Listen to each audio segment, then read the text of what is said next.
con un fraternal abrazo, como siempre, le damos la más cordial bienvenida a nuestro programa Golpe a Golpe, Verso a Verso, en esta gran estación OMV Radio, desde Ecatepec de Morelos, Estado de México. Les saluda a ustedes su amigo José Manuel Marmolejo Delgado. Tenemos como fondo de nuestra pantalla, y en nuestra anterior emisión también, esta preciosa iglesia colonial de la iglesia de Tulpetlac, en Ecatepec, Estado de México. Y en esta toma tenemos su torre campanario, la torre campanario del pueblo de Tulpetlac, pueblo prehispánico, colonial, moderno de Tulpetlac, en Ecatepec, Estado de México. Damos inicio a nuestro programa. Habíamos anunciado en nuestra anterior sesión que habríamos de hablar durante algunas emisiones acerca de quién fue ese individuo torvo, terrible para la historia de México, que fue Álvaro Obregón, basándonos en diversas fuentes bibliográficas. Álvaro Obregón. El poderío político de Álvaro Obregón inició con la irrupción del Grupo Sonora, Calles y Adolfo de la Huerta y él mismo en el gobierno, cuando el movimiento conocido como la Huelga de los Generales derrocó a Venustiano Carranza, que fue asesinado por órdenes de los sonorenses. Obregón actuó de idéntica forma que Porfirio Díaz cuando éste se rebeló en contra de Sebastián Lerdo de Tejada. Antes de las elecciones, Obregón se rebeló contra Venustiano Carranza, también antes del proceso electoral. La dinastía sonorense hegemonizó la Revolución Mexicana hasta 1935, es decir, durante 15 años. El terrateniente Carranza siguió una política de no hacer concesiones a los Estados Unidos ni a sus empresas petroleras, y Obregón actuó en forma totalmente contraria al Barón de Cuatro Ciénegas. Obregón estaba dispuesto a ceder en todo, con tal de obtener el reconocimiento a su gobierno por parte de los Estados Unidos, al grado de que logró en septiembre de 1921 que la Suprema Corte acordara dejar el control absoluto de las concesiones petroleras a las compañías mayoritariamente estadounidenses que ya existían previamente a la aplicación de la Constitución de 1917. México era el segundo productor mundial de petróleo. Con esa medida obregonista, la Constitución quedaba en letra muerta. Estados Unidos presionaba a Obregón a firmar un tratado que constatara por escrito lo que en los hechos era la traición del Manco de Celaya a la Constitución y a la Revolución.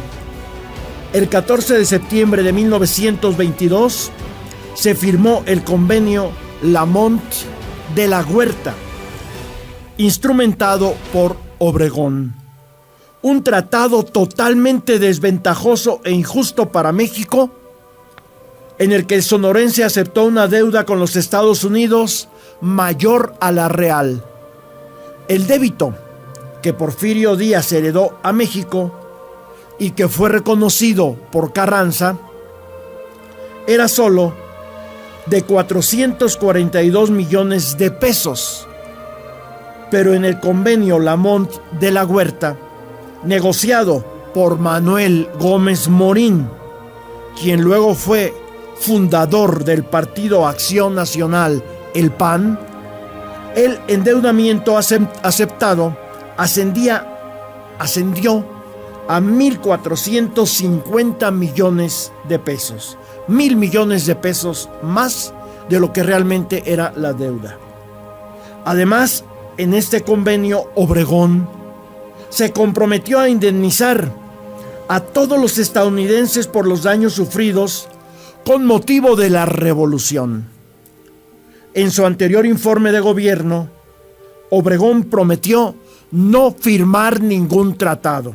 Sin embargo, en agosto de 1923, consintió el acuerdo de Bucareli, comprometiéndose a pagarles a los estadounidenses las tierras expropiadas por la reforma agraria y a no aplicar retroactivamente el artículo 27 constitucional.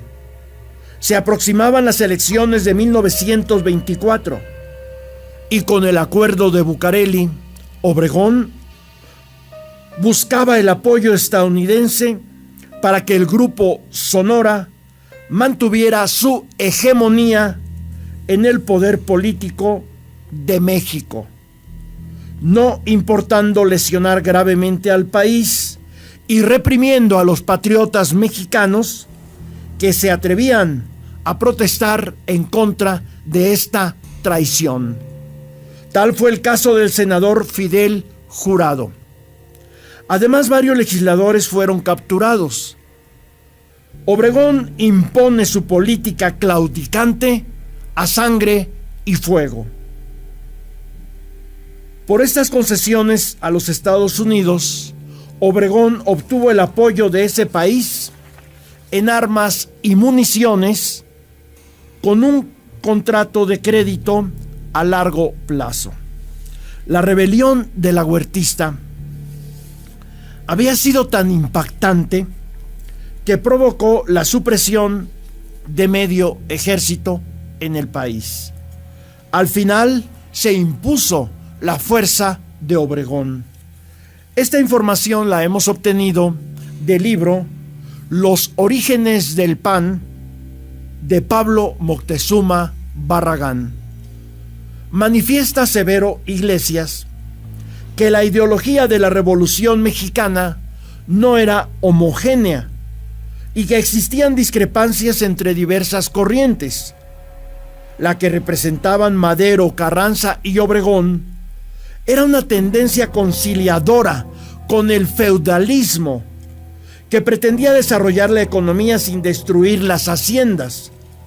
La corriente democrática de Villa y Zapata, que buscaba una transformación radical de las condiciones feudales, y la obrerista, que se conformó con luchar por garantías sindicales para los obreros sin pretender cambios sustanciales en el sistema. Todo ello permitió el dominio de una poderosa burocracia que siempre ambicionaba un mayor poder para sí, un poder permanente. Es por ello que Obregón, representante de esta alta burocracia, pretendió reelegirse como presidente de la República, aprovechando cínicamente la falta de claridad y la elasticidad de las leyes, que en el aspecto de la reelección presidencial, de acuerdo al manifiesto de Obregón, solo era el presidente quien no podía reelegirse y no el ciudadano que ya hubiera ocupado el cargo, como era su caso, en el que ya habían transcurrido 4 años de ser un simple ciudadano y las leyes no prohibían que un simple ciudadano sin investidura oficial alguna pudiera ser designado de nuevo por sus conciudadanos para desempeñar el mismo puesto. Y el propio Obregón hacía notar que, precisamente, esa elasticidad de las leyes permitía en México defender tanto al terrateniente en contra de las demandas de tierra como a estos en contra de los terratenientes. Como presidente de la República, Obregón desarrolló una política represora hacia los movimientos obrero-campesinos, aducía que el papel del Estado es el de buscar un equilibrio social. Y esta idea la manejó en su argumentación al proyecto de ley del Seguro Social. Esta última información la obtuvimos del libro Sindicalismo y Socialismo en México de Severo Iglesias. A pesar de la visión obregonista sobre la reelección, los legisladores modificaron los preceptos constitucionales para allanar cualquier obstáculo en la reelección del ciudadano Obregón, zar del noroeste.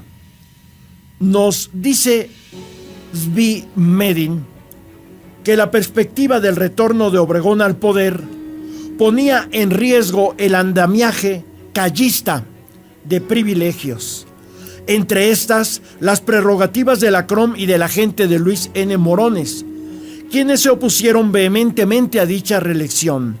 Como consecuencia del asesinato de Obregón, Calles atrajo hacia sí a los líderes del centro directivo obregonista, atracción cuya finalidad principal era la destrucción total del obregonismo. Esta última información la obtuvimos del libro Historia de la Revolución Mexicana 1924-28 de Cayetano Reyes y Jan Meyer.